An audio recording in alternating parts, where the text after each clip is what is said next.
Shalom, salam berkat dari kami untuk pendengar sekalian. Saat ini pendengar akan diberkati dengan program Hari Ini Harinya Tuhan bagian yang ke-8.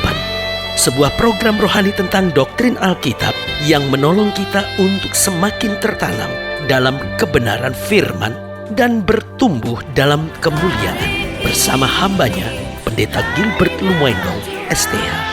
Banyak orang merasa doktrin Alkitab sebagai sesuatu yang membingungkan. Tetapi tahukah saudara bahwa doktrin Alkitab intinya adalah memahami Alkitab dengan benar, dengan pemahaman yang sistematis, sehingga kita terus dapat tertanam di dalam kebenaran firman, sehingga kita terus bertumbuh di dalam kemuliaan Allah.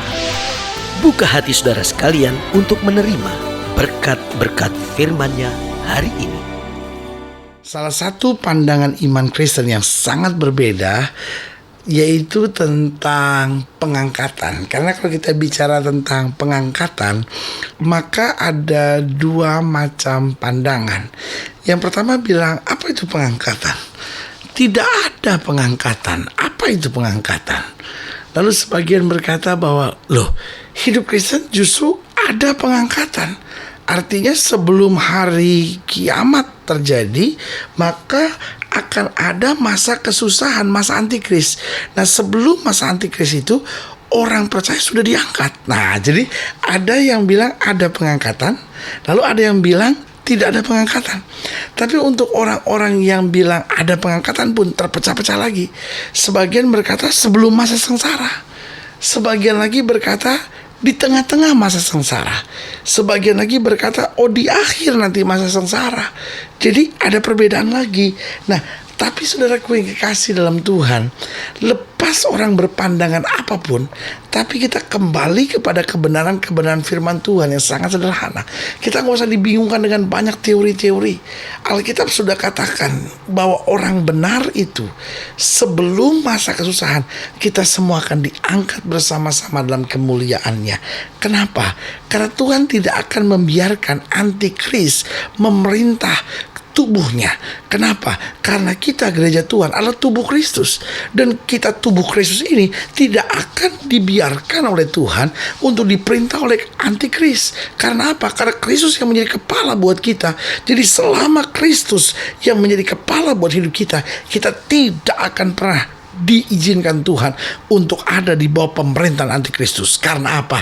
Karena Alkitab berkata setan itu ada di bawah telapak kaki orang percaya. Justru ketika Kristus mengangkat orang percaya, kita dibawa pada pesta perkawinan anak domba. Pada saat itulah antikristus sedang berkuasa. Jadi pada saat antikristus berkuasa di muka bumi, kita diangkat oleh Tuhan dalam kemuliaan dan ada dalam pesta perkawinan anak domba. Haleluya. Selamat datang dalam program kita hari ini, Harinya Tuhan, sebuah program rohani yang kembali mengingatkan kepada kita betapa pentingnya kita menjadikan firman Tuhan sebagai dasar keseharian hidup kita. Karena selama kita jadikan firman Tuhan sebagai dasar keseharian hidup kita, langkah-langkah ke depan kita penuh dengan kepastian, kemenangan, berkat, mujizat dan perkara-perkara yang besar. Haleluya. Dan dalam program ini kita sedang bicara tentang pengangkatan. Nah, saudaraku yang kasih dalam Tuhan, ini dia nih. Ini topik yang paling hangat, topik yang paling menyenangkan, tapi sekaligus topik yang buat sebagian orang sangat menakutkan. Karena orang akan berkata bahwa, nanti kalau pengangkatan saya terangkat nggak ya? Intinya cuma sederhana kok. Kalau kita nggak hidup di dalam Yesus, kita pasti tidak terangkat. Kita bisa saja jadi orang Kristen, kita bisa saja ke gereja, tapi kalau kita nggak hidup seturut firman Tuhan, kita nggak hidup di dalam Kristus, kita pasti tidak akan terangkat. Tapi sebaliknya, kalau kita hidup di dalam Kristus, kita lakukan firman Tuhan, maka saudaraku yang kasih dalam Tuhan, apapun yang terjadi, trompet Allah berbunyi, kita akan sama-sama naik dalam kemuliaannya bersama-sama dengan Kristus. Haleluya. Nah, saudaraku yang kasih dalam Tuhan, pembahasan tentang pengangkatan ini kita sama-sama lihat dalam Wahyu pasal 11. Wahyu pasal 11 mulai ayat yang ke-7. Jadi saudara ingat ya, antara sangkakala ke-6 untuk masuk pada sangkakala yang ke-7 akan didahului dengan peristiwa pengangkatan orang percaya terlebih dahulu. Karena kalau sudah lihat Wahyu pasal 11 ayat yang ke-7 dikatakan demikian.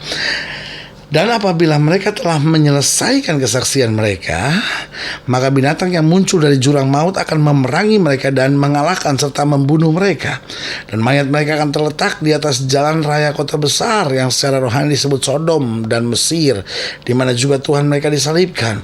Dan orang-orang dari segala bangsa dan suku dan bahasa dan kaum melihat mayat mereka 3,5 hari lamanya. Dan orang-orang itu tidak memperbolehkan mayat mereka dikuburkan. Dan mereka yang diam di atas bumi bergembira dan bersuka cita atas mereka itu, dan berpesta dan saling mengirim hadiah, karena kedua nabi itu telah merupakan siksaan bagi semua orang yang diam di atas bumi. 3,5 hari kemudian masuklah roh kehidupan dari Allah ke dalam mereka, sehingga mereka bangkit, dan semua orang yang melihat mereka menjadi sangat takut. Dan orang-orang itu mendengar satu suara yang nyaring dari surga berkata kepada mereka, naiklah kemari. Lalu naiklah mereka ke langit, diselubungi awan, disaksikan oleh musuh-musuh mereka. Pada saat itu terjadilah gempa bumi yang dahsyat, dan 1/10 bagian dari kota itu rubuh, dan 7.000 orang mati oleh gempa bumi itu. Dan orang-orang lain sangat ketakutan, lalu memuliakan Allah di sorga. Celaka yang kedua sudah lewat, lihatlah celaka yang ketiga segera akan menyusul. Nah, saudaraku yang kekasih dalam Tuhan, menarik sekali kita pelajari bacaan-bacaan yang baru saja kita pelajari ini. Karena apa? Karena Alkitab sudah ingatkan bahwa keluarga-keluarga Kristen akan Tuhan pakai untuk kemenangan yang luar biasa, untuk menjadi benteng. Tapi apa yang terjadi? Melihat keluarga-keluarga Kristen penuh kemuliaan, akhirnya ada begitu banyak tekanan, siksaan, ancaman terhadap keluarga-keluarga Kristen. Dan Alkitab berkata setelah waktunya genap, Tuhan kelihatannya mengizinkan supaya keluarga-keluarga Kristen ini ada yang diizinkan Tuhan untuk bahkan dibunuh. Tetapi apa yang terjadi? Kemudian ada kebangkitan, ada mujizat, ada kemuliaan Tuhan. Tetapi justru di saat serangan-serangan memuncak ini, apa yang terjadi? Orang percaya diangkat Tuhan dalam awan-awan kemuliaannya. Saudaraku yang kasih dalam Tuhan, karena itu gak ada yang perlu kita khawatirkan. Waktu kita melihat situasi dunia semakin parah, kita tetap tenang, karena kita tahu selama kita ditempatkan Tuhan di muka bumi ini, pasti ada kemenangan dan mujizat yang Tuhan sediakan. Tapi ketika tekanan makin memuncak, oh Tuhan dengan kuasa mujizatnya akan membawa kita sekalian dalam pesta perjamuan kawin anak domba. Haleluya. Nah, pertanyaannya sekarang sederhana sekali. Apa syarat untuk kita bisa diangkat, ya kan? Karena saya percaya tidak ada satu orang pun yang mau tertinggal. Sudah pengusaha-pengusaha sudah berkata, oh saya mau turut terangkat. Saya percaya pedagang-pedagang berkata, saya juga mau turut terangkat. Bahkan orang-orang yang lagi pacaran bilang, aduh saya juga mau terangkat dong, ya kan? Ibu-ibu rumah tangga juga bilang, ya saya juga mau terangkat, ya kan? Setiap kita mau terangkat. Tapi saudaraku yang kasih dalam Tuhan, ada syaratnya. Yang pertama saya pelajari, siapa yang diangkat itu adalah orang percaya yang tulus dan rela. Apa arti tulus? Tulus hidupnya, lalu rela menghadapi apa saja untuk Tuhan. Karena Alkitab sudah bilang, orang yang tidak takut kehilangan nyawanya karena Kristus justru akan mendapatkannya. Jadi Tuhan mencari orang-orang percaya yang tulus, orang-orang percaya yang rela. Artinya Tuhan, apapun saya mau buat untuk menyenangkan hati Tuhan.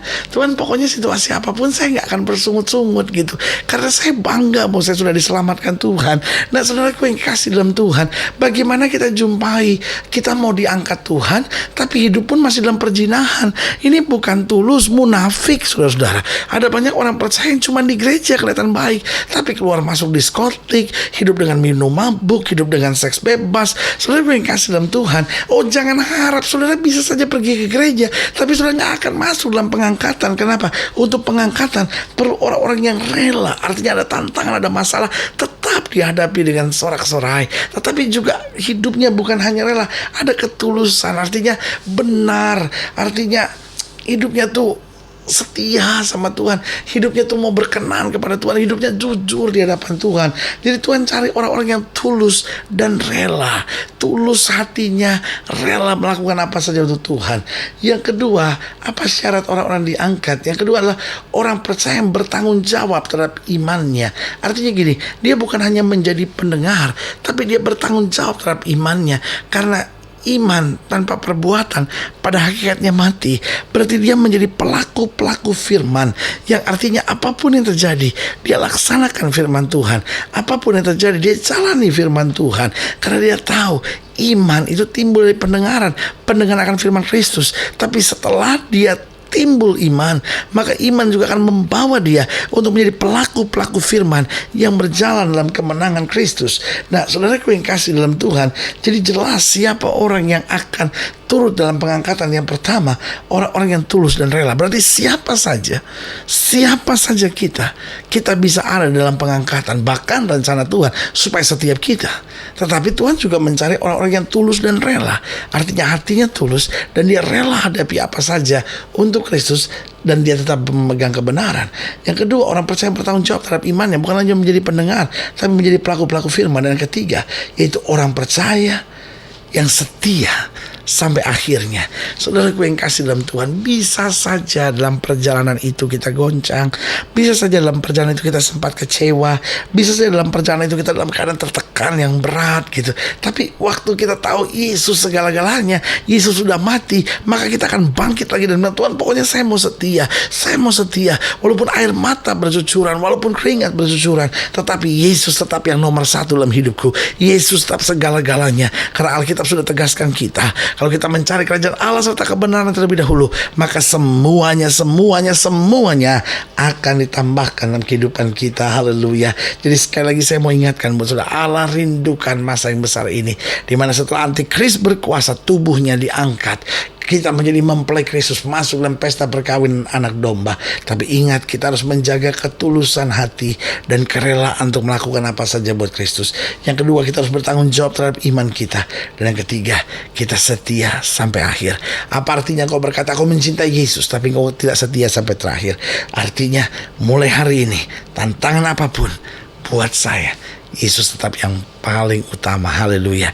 Kalau sudah ingin dilayani lebih jauh, hubungi kami melalui telepon, hubungi kami melalui surat, kunjungi website kami, karena kami ada untuk membawa Bapak Ibu Saudara senantiasa lebih dekat pada Tuhan dan mengalami kasih kuasa mujizat yang luar biasa. Haleluya. Secara khusus melalui program ini kami juga mau berdoa buat setiap saudara yang sakit, setiap saudara yang berbeban berat, setiap saudara yang ingin didoakan secara khusus. Saudara boleh taruh tangan kanan saudara di dada dan kita akan berdoa. Mari kita berdoa. Bapa, dalam nama Yesus, hamba berdoa untuk setiap pendengar sekalian, mereka yang sedang sakit, yang membutuhkan mujizat, mereka yang sedang lemah, membutuhkan kekuatan, mereka yang rindu pemulihan dalam keluarganya.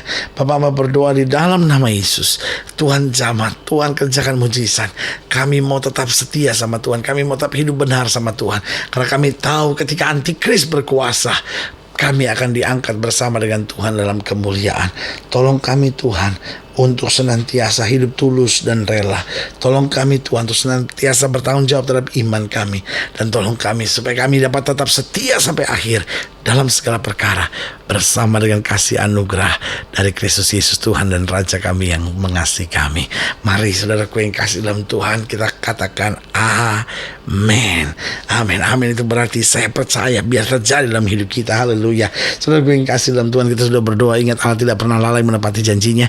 Inilah saatnya buat kita untuk bangkit bersemangat, bersuka cita dalam menghadapi segala perkara, karena kita tahu Yesus tidak pernah gagal. Yesus hidup dan Yesus memberi yang terbaik buat anak-anaknya. Doa saya menyertai saudara. Sampai berjumpa pada program berikut, dan jangan lupa jadikan hari ini harinya Tuhan.